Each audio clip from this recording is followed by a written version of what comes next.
जय गणेश जय गणेश जय गणेश देवा, माता जकी पार्वती पिता महादेवा। बोलिए गणेश भगवान की जय। मम्मा आपकी पूजा हो गई क्या? हाँ बेटा मेरी पूजा हो गई, आरती ले लो। मम्मा मुझे कॉलेज जाने के लिए लेट हो रहा है, आप मुझे जल्दी से 5000 रुपए दीजिए निकाल कर। हाँ चलो बेटा तुम्हें पैसे देती हूँ मैं। गुड मॉर्निंग पापा। गुड मॉर्निंग बेटा। एक बार शिल्पा से पूछ तो लो कि उसे पैसे क्यों लग रहे हैं। उसने मांगा और तुम फट से निकाल कर देने लगी। अरे जी कुछ नहीं होता, हमारी बेटी है वो, जरूर से किसी न किसी काम के लिए लगते होंगे तभी तो पैसे मांग रही है। लेकिन इस तरह बिना पूछे ताछे उसे पैसे देना अच्छी बात नहीं है। उसके मुंह से निकलता नहीं है और तुम चीजें हाजिर कर देती हो। मामा मुझे लेट हो रहा है यार, प्लीज जल्दी आइए आप। हाँ मेरी गुड़िया बस आई मैं, आप हटिए मुझे जाने दीजिए। ना जाने क्यों गीता को मेरी बातें समझ में नहीं आती हैं। लो बेटा ये पैसे। थैंक यू मम्मा। बाय मम्मा, बाय पापा। मुझे कॉलेज से आने में थोड़ा लेट हो जाएगा मम्मा, अपने दोस्तों के साथ पार्टी में जा रही हूँ मैं। गीता इस तरह से अपनी बेटी को सर में बैठाना अच्छी बात नहीं है। उसकी हर फरमाइशों को तुम चुटकियों में पूरा कर देती हो, इस तरह तो ज्यादा लाड़ प्यार से बिगड़ जाएगी। अरे जी आप भी बहुत टेंशन लेते हैं। शिल्पा हमारी इकलौती बेटी है, 2 बेटों के बीच में एक ठो बेटी है हमारी। कितने लाड़ प्यार की बेटी है हमारी, आखिर अपने मायके में अपने शौक पूरे नहीं करेगी तो ससुराल में क्या खाक कर पाएगी। बेटियां मायके में ही तो अपने शौक पूरे करती हैं, क्या पता ससुराल कैसा मिल रहा है उसे। कम से कम यहीं पर हम उसकी सारी जरूरतों को पूरा कर सकते हैं। यही तुम्हारी सोच गलत है गीता। उसे हर परिस्थिति में ढलना सिखाओ तुम। वो तो हमारी बहू बहुत समझदार है जो शिल्पा की इन हरकतों को सहन कर लेती है, और दूसरी कोई बहू रहती ना गीता तो घर में कलेश होते। अरे हाँ हाँ जी मैं जानती हूँ हमारी बहू बहुत समझदार है, मेरी बेटी भी अच्छी है, कोई बात नहीं है जी, करने दीजिए ना, एक तो बेटी है हमारी। देखो गीता कहीं बाद में तुम्हारे लिए ही दिक्कत खड़ी ना हो। भाभी कहाँ हो आप? हाँ शिल्पा बोलो, क्या बोल रही हो? भाभी मुझे आपकी एक ड्रेस चाहिए। हाँ क्यों नहीं शिल्पा, कौन सी वाली चाहिए बताओ। वो जो भैया ने आपको बर्थडे में गिफ्ट की है वो वाली ड्रेस मुझे दे दीजिए आप। हाँ रुको तुम, मैं अभी लेकर आती हूँ। ये लो शिल्पा। थैंक यू भाभी, आप कितने अच्छे हो। एक ही बार बोलने पर आपने मुझे ड्रेस दे दी, मुझे तो लगता था क्या पता आप देते हो कि नहीं। अरे शिल्पा इसमें कोई पूछने वाली बात थोड़ी ना है, तुम निकाल कर भी ले जा सकती थी ये ड्रेस को, आखिर तुम हमारी इकलौती ननद हो। थैंक यू भाभी। वैसे ये बताओ शिल्पा, ये ड्रेस पहनकर कहाँ जा रही हो तुम? भाभी सीक्रेट बात है, मैं आपको बाद में बताऊंगी। ठीक है भाभी, bye bye. Bye Shilpa. Shilpa कोई भी ऐसा काम मत करना जिससे तुम्हारे माँ बाप या तुम्हारे भाई की इज्जत पर आँच आए। हाँ हाँ भाभी बिल्कुल, मैं ऐसा कोई भी काम नहीं करूंगी। जो भी बात है घर वालों से बता देना। हाँ हाँ भाभी जरूर बताऊंगी। ठीक है अभी तो मैं चलती हूँ। बहू क्या कर रही हो तुम? कुछ नहीं मम्मी जी, बस मैं बैठकर कुछ सोच रही हूँ। ऐसा क्या सोच रही हो, हमें भी बताओ जरा। मम्मी जी मैं सोच रही हूँ शिल्पा अब बड़ी हो गई है, 23 साल की उम्र हो गई है उसकी, तो क्यों ना हम अच्छा सा लड़का देखकर उसकी शादी कर दें। हाँ हाँ देखेंगे हम उसके लिए लड़का, तुम भी देखो अपनी रिश्तेदारी में यदि कोई अच्छा सा लड़का होगा तो हम अपनी बातचीत आगे बढ़ाते हैं। मम्मी। हाँ बेटा बोलो। मम्मी मुझे अपने रूम का कलर अच्छा नहीं लगता, मेरे रूम में आप पेंटिंग करवाइए और सारा पिंक कॉम्बिनेशन होना चाहिए मम्मी, मैं बता देती हूँ आपको। अरे बेटा लेकिन अभी 6 महीने पहले ही तो तुमने पेंट करवाया था अपने रूम में। वो कुछ नहीं जानती मम्मी, मैं पुराने पेंट को देख देख कर बोर हो गई हूँ मैं, इसलिए अब नया पेंट होना चाहिए मेरे कमरे में। शिल्पा घर में इस तरह बार बार पेंट नहीं करवाते, दीवारें खराब होती हैं इस तरह। भाभी उससे मुझे कोई मतलब नहीं है, मैंने बता दिया 2 दिनों के अंदर मेरे रूम का कलर पिंक होना चाहिए और सारे फर्नीचर भी पिंक कलर के होना चाहिए। मेरा अपने बेडरूम में मन नहीं लगता, अब बोर लगने लगा है मुझे वही फर्नीचर और वही कलर देखकर। ठीक है बाबा, जो हमारी प्रिंसेस चाहेगी वही होगा। शिल्पा हमने तुम्हारे लिए कुछ सोचा है बेटा। क्या सोचा है मम्मी आपने? शिल्पा हम सोच रहे हैं बेटा अच्छा सा लड़का देखकर तुम्हारी शादी कर देते हैं, अब तुम्हारी शादी की उम्र भी हो गई है, कोई लड़का वड़का देखने की जरूरत नहीं है मम्मी आपको। ऐसा क्यों बोल रही हो शिल्पा तुम? मम्मी मैं मॉडर्न ख्यालों की लड़की हूँ, इसलिए अपने पसंद के लड़के से शादी करूंगी। ये क्या बोल रही हो शिल्पा तुम? भाभी मैंने बता दिया, मैं उसी लड़के से शादी करूंगी जिसे मैं पसंद करती हूँ। शिल्पा ये क्या कह के चली गई मम्मी जी? हाँ बेटा मुझे तो कुछ समझ में नहीं आ रहा है। शिल्पा अभी ना समझ है, उसे दुनियादारी की उतनी समझ नहीं है मम्मी जी। हाँ बेटा लेकिन वो इतनी जिद्दी है मम्मी जी कि वो किसी की बात मानेगी भी नहीं, वो उसी से शादी करेगी जिससे वो करना चाहती है, और हम जबरदस्ती उसके ऊपर कोई भी रिश्ता थोप नहीं सकते। और इस तरह शिल्पा की माँ और शिल्पा की भाभी शिल्पा के पिता को सारी बातें बता देती हैं। शिल्पा के पापा एक बहुत ही समझदार इंसान थे, इसलिए उन्होंने किसी भी नतीजे पर पहुंचने से पहले उस लड़के से मिलने की इच्छा की। और 2 दिनों के बाद शिल्पा अपने घर वालों से उस लड़के को मिलवाने के लिए लेकर आती है जिसे शिल्पा पसंद करती थी। बेटा शिल्पा से पूछो जरा, लड़का कितनी देर में आ रहा है? जी पापा जी। नमस्ते अंकल जी, नमस्ते आंटी जी। ये देखिए अभय जी तो आ भी गए। आओ बेटा बैठो। अभय बेटा तुम क्या करते हो? अंकल जी मेरी एक छोटी सी मोबाइल की शॉप है और रेलवे की तैयारी कर रहा हूँ मैं। अरे ये तो बहुत अच्छी बात है बेटा। परिवार में कौन कौन है बेटा तुम्हारे? मेरी माँ और मेरी बहन है आंटी जी बस। पापा नहीं है बेटा तुम्हारे? नहीं आंटी जी, बहुत पहले ही पापा का देहांत हो चुका है। बेटा तुम हमारी बेटी को खुश तो रखोगे ना? हाँ अंकल जी, मैं पूरी कोशिश करूंगा शिल्पा को खुश रखने की। और बाकी शिल्पा को तो मेरी कंडीशन पता ही है। हमने बहुत नाजों से पाला है बेटा शिल्पा को। हाँ आंटी जी मुझे पता है, आप इन सब बातों की चिंता मत कीजिए, हमारे घर में शिल्पा को बहुत प्यार मिलेगा। और बेटा शिल्पा ज्यादा घर गृहस्थी के कामों को नहीं जानती है, उसने घर के काम नहीं किए हैं अभी तक। कोई बात नहीं आंटी जी, मेरे घर में ज़्यादा काम नहीं है, ऊपरी काम करने के लिए काम वाली आती है और खाना बनाने के लिए मेरी मम्मी और मेरी बहन है ना, दोनों मिलकर खाना बना लेती हैं, कोई दिक्कत की बात नहीं है। शिल्पा भी सीख जाएगी धीरे धीरे। बेटा तुम तो जानते हो ना शिल्पा कितनी जिद्दी है। हाँ आंटी जी जानता हूँ मैं, लेकिन अभी उसमें बचपना है, धीरे धीरे करके सब समझ जाएगी वो। ठीक है बेटा, हमें ये रिश्ता मंजूर है। रिया खड़े खड़े मुंह क्या देख रही हो, जाओ मिठाई लेकर आओ, सभी का मुंह मीठा कराओ। जी मैं जाकर मिठाई लेके आती हूँ सभी के लिए। और इस तरह से अभय से बातचीत करने के बाद शिल्पा के माता पिता को अभय बहुत पसंद आता है और वो दोनों की शादी तय कर देते हैं और बहुत ही जल्द दोनों की शादी भी हो जाती है। चलिए भाभी आइए, स्वागत है आपका हमारे घर में। रुको बेटा मैं तुम्हारी आरती करती हूँ। चलो बेटा अब अंदर चलो। चलो शिल्पा अंदर चलो। ओह माय गॉड, ये किचन है। ऐसे किचन में मैं कैसे कैसे खाना बनाऊंगी। शिल्पा बेटा आज तुम्हारी पहली रसोई है, तो बताओ बेटा आज तुम पहली रसोई में क्या बना रही हो? हे भगवान, मुझे खाने के नाम पे तो कुछ भी नहीं आता है, क्या बना दूं पहली रसोई में? मम्मी जी मैं एक काम करती हूँ, मैगी बना लेती हूँ। अरे बेटा पहली रसोई में मैगी थोड़ी ना बनाया जाता है, कुछ मीठा बनाया जाता है बेटा पहली रसोई में। तुम एक काम करो बेटा, चावल की खीर बना लो, पहली रसोई में चावल की खीर ही बनती है। ठीक है मम्मी जी। ऐसे किचन में कैसे कैसे खाना बनाऊंगी मैं, गैस तक ढंग का नहीं है यहाँ पर, तो गूगल में सर्च करती हूँ खीर कैसे बनाई जाती है। शिल्पा क्या हुआ? ये क्या भाई, ऐसे किचन में मैं खाना कैसे कैसे बनाऊंगी? क्यों शिल्पा, किचन में क्या खराबी है? सारी सुख सुविधाओं की चीजें तो है ना किचन में। क्या खाक किचन में सुख सुविधाएं की चीजें हैं? इतने से किचन में 2 व्यक्ति यदि खड़ा हो जाए तो तीसरे व्यक्ति को आने की जगह नहीं होती। अरे शिल्पा तुम्हें अकेले ही तो खड़ा होना है, 3-4 लोगों को क्यों खड़ा करना है यहाँ? चलो जल्दी से पहली रसोई की रस्म पूरी कर दो अब तुम। लेकिन मैं खीर कैसे कैसे बनाऊंगी, मुझसे खीर बनाना तो आता ही नहीं है। ओहो शिल्पा तुमसे खीर बनाना नहीं आता? इसमें इतनी चौंकने वाली क्या बात है अभय? हाँ मुझे नहीं आता है घर का कोई भी काम, तुमसे तो मेरे मम्मी पापा ने साफ साफ बोला था ना कि मुझसे घर का काम नहीं आता। अरे शिल्पा मेरे कहने का वो मतलब नहीं है, तुम गलत समझ रही हो। चलो मूड खराब मत करो, मैं तुम्हारी हेल्प करता हूँ खीर बनाने में। ठीक है चलो। लो देखो बन गई ना खीर। हाँ थैंक यू अभय। हाँ चलो अब बाहर खीर लेकर चलो। ठीक है चलो। चलो बेटा मेरे साथ खाना बनवा लो जल्दी से। क्यों मम्मी, भाभी आ गई है ना, अब तो भाभी संभालेंगी किचन। नहीं बेटा उससे किचन का ज्यादा काम नहीं आता है, अभी तुम्हारी भाभी नहीं है, उसे सीखने में थोड़ा टाइम लगेगा। ठीक है मम्मी चलो हम लोग खाना बना लेते हैं। माँ खाना बन गया क्या? हाँ बेटा खाना तो बन गया है। अभी तक बहू नहीं उठी है क्या? खाना बन गया है हमारा, 10 बज गए हैं। हाँ माँ मैं जाकर उठाता हूँ उसे।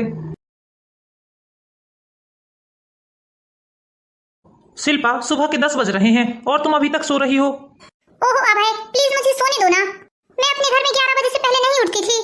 अरे शिल्पा तुम शायद भूल रही हो, ये तुम्हारा मायका नहीं ससुराल है। अभय तुम तो हद ही करते हो, थोड़ी देर ज्यादा सो जाऊंगी तो कुछ बिगड़ नहीं जाएगा। एक तो तुम्हारे इस खचाड़ा से घर में एसी भी नहीं है और मुझे बिना एसी के नींद नहीं आती है। रात के 1-2 बजे तक तो जगते ही रहती हूँ मैं, उसके बाद कहीं नींद लगती है मेरी, और उसके बाद तुम्हारी ही कमी थी जो मुझे जगाने के लिए चले आए। शिल्पा अब तुम लड़की नहीं रही, अब तुम इस घर की बहू हो गई हो और तुम्हारी कुछ जिम्मेदारियां हैं इस घर के प्रति। मेरी माँ और मेरी बहन दोनों किचन में खाना बना रही हैं और तुम सो रही हो। अरे तो क्या हो गया, दोनों ने मिलकर यदि खाना बना भी लिया तो। एक बात सुन लो भाई, तुम मुझसे कोई भी काम नहीं आता घर का, और तुम मुझे कोई भी काम के लिए बोलना मत। अरे शिल्पा, तुमसे सारे काम करने के लिए थोड़ी ना बोल रहा हूँ मैं।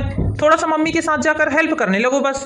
काम नहीं करना है तो मत करो, लेकिन सुबह जल्दी भी तो उठ सकती हो तुम। ठीक है, मैं सुबह जल्दी उठने के लिए तैयार हूँ, लेकिन मेरी एक शर्त है, तुम्हें पहले अपने रूम में एसी लगवाना पड़ेगा, ताकि एसी लगने से मेरी अच्छी नींद हो सके और मैं सुबह जल्दी उठ सकूं। शिल्पा, अभी अभी तो शादी हुई है और शादी में कितना खर्चा हुआ है तुम्हें अच्छे से पता है। मेरी आर्थिक स्थिति अभी कुछ ठीक नहीं है, इसलिए मैं अभी एसी नहीं लगवा पाऊंगा। I am sorry.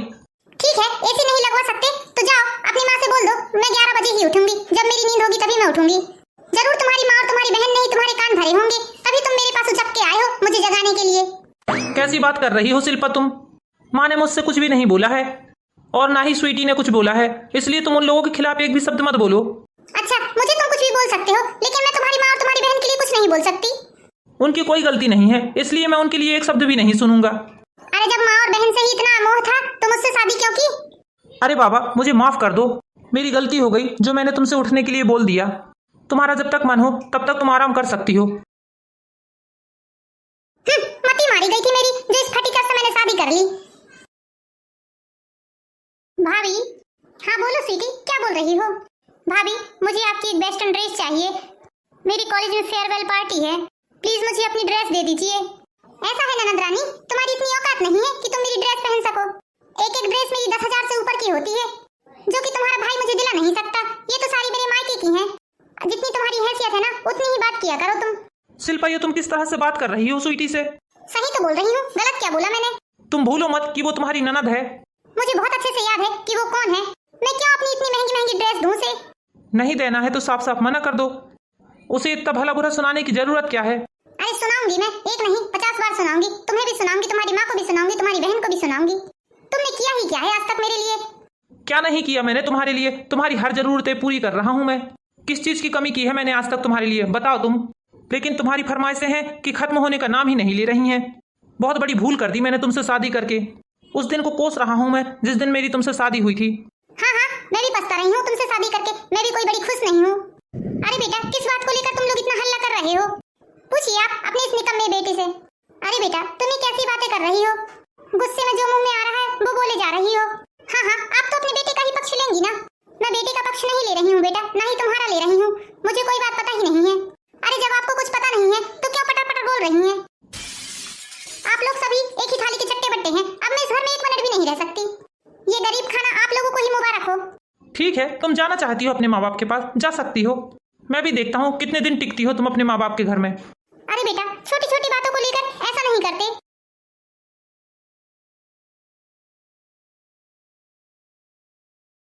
शिल्पा बेटा, इस तरह घर छोड़ के मत जाओ। शिल्पा रुको बेटा। जाने दो माँ से, वो बहुत जिद्दी है। वो आपके रोकने से नहीं रुकेगी। मैं भी देखता हूँ कितने दिन अपने मायके में टिकती है। हाँ, देख लेना, तुम्हारी देहरी पर कभी कदम नहीं रखूंगी मैं।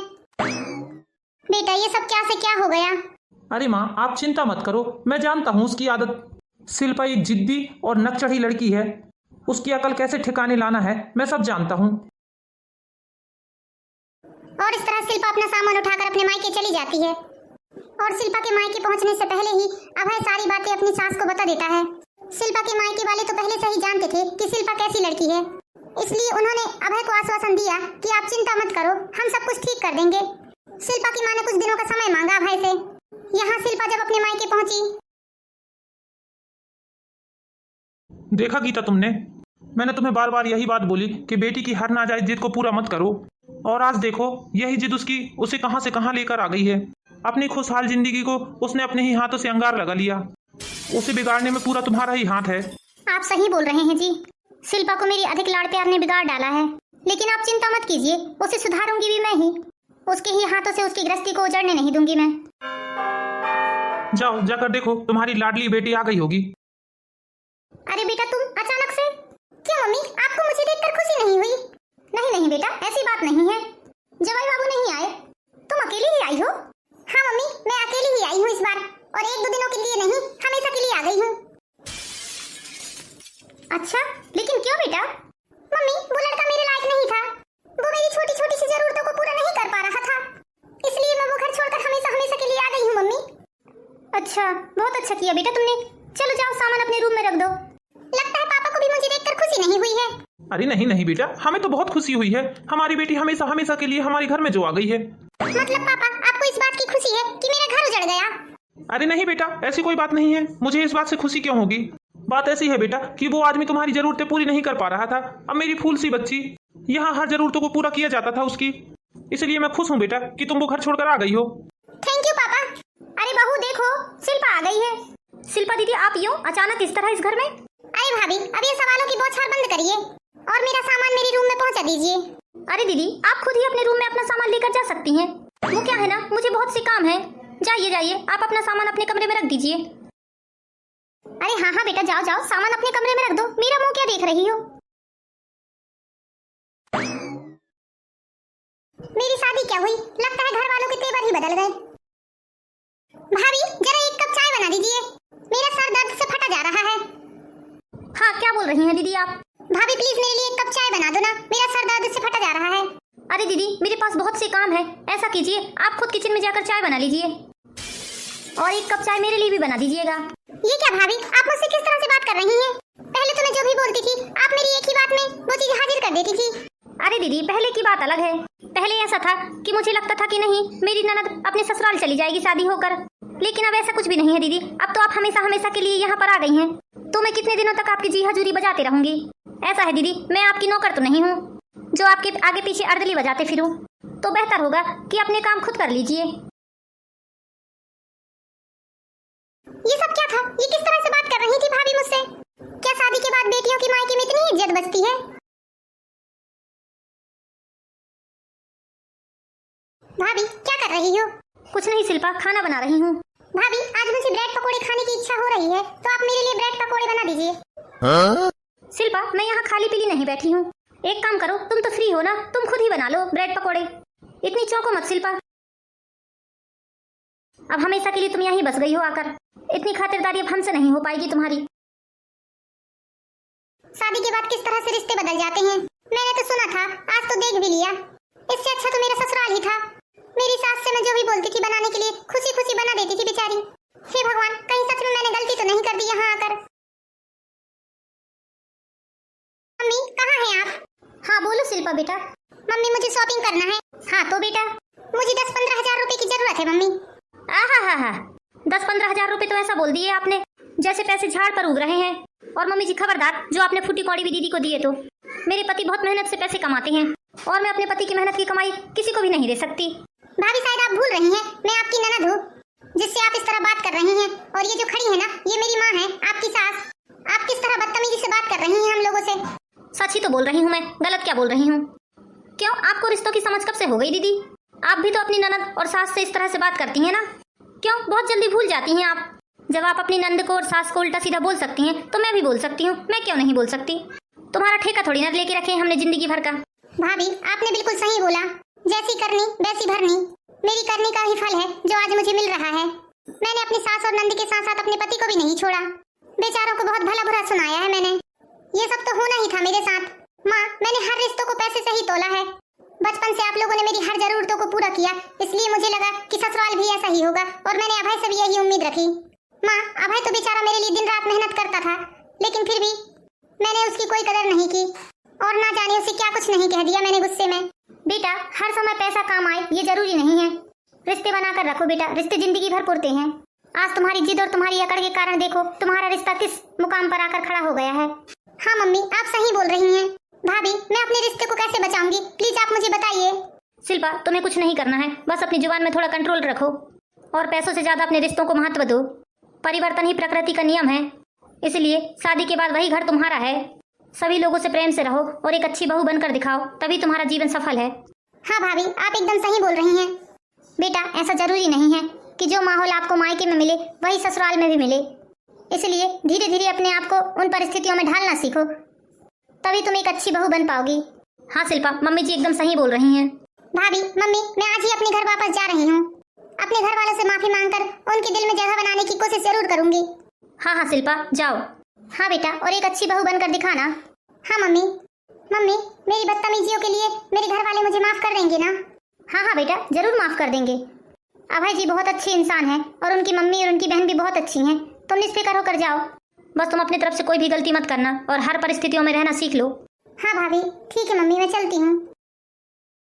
तो देखा दोस्तों आपने किस तरह से शिल्पा को अपनी गलती का एहसास हुआ।